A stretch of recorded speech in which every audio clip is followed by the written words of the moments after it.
You're worse than the kids. You'll have to wait until tonight, and no, you can't lick the bowl. I already did. How about the spoon? Mom eyed the frosting-coated spoon lying on the counter with longing, then picked it up and handed it to Aunt Kate.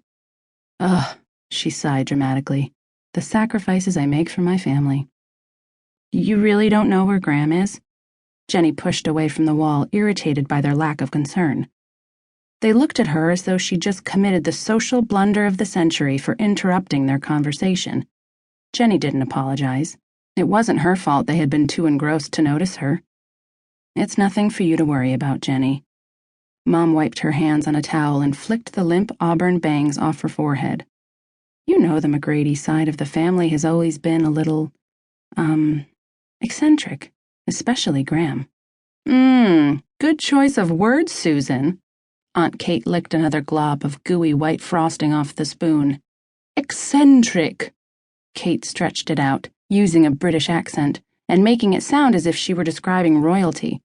I like that, much better than Looney Tunes or weird. I even like it better than artistic. Maybe I should have said peculiar or bizarre, Mom countered. Jennie half listened to them throw adjectives at each other to describe the McGrady side of the family. Mom was right, in a way. There were some unusual things about their family, such as Lisa and Jennie being cousins and best friends, and Uncle Kevin being Aunt Kate's husband and Mom's brother, which explained why Jennie resembled Aunt Kate and Lisa looked more like Jennie's mom. Ian McGrady, her grandfather, had been with British intelligence in the Second World War and was killed many years ago in Lebanon when terrorists blew up the hotel where he was staying. Graham was supposed to be retired. She used to be a policewoman, but said it wasn't challenging enough. She quit the force after Grandpa died and moved to the coast. Graham was always off on some exotic assignment, writing for travel magazines and investigating some political or environmental issue.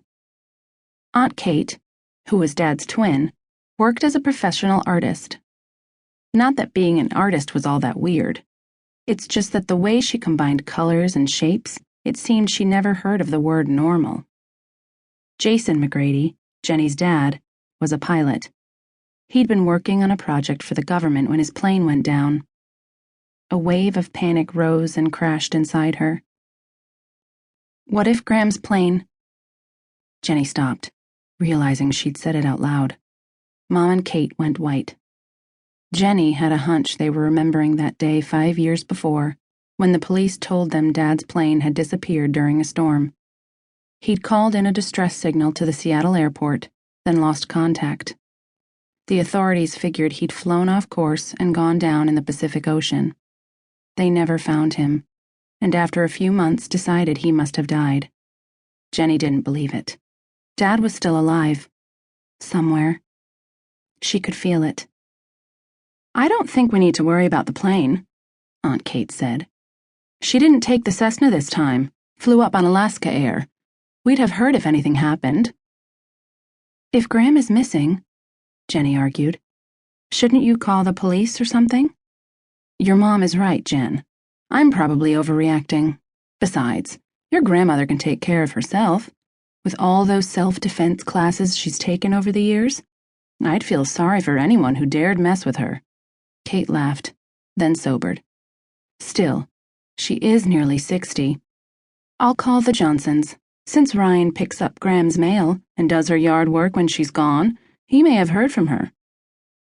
The Johnsons were Graham's neighbors, and their son, Ryan, was probably Jennie's best friend, next to Lisa. Thinking about Ryan brought another set of feelings, like the kind you get when you sit in front of a cozy fire on a cold, rainy day. Ryan and Jennie hung around together whenever she visited Graham at the beach. He could be called a boyfriend, but only in the sense that he was a boy. Not that Jennie wouldn't have welcomed something more. Maybe she'd call Ryan later and ask him about Graham herself. It couldn't hurt. For the first time since Kate had entered the house, she landed. Perched on a swivel stool next to the wall phone, she flipped through the phone directory on the counter. Jennie? Mom's voice sounded strained. It's okay to talk about your dad, you know. She put an arm around Jennie's shoulders and hugged her.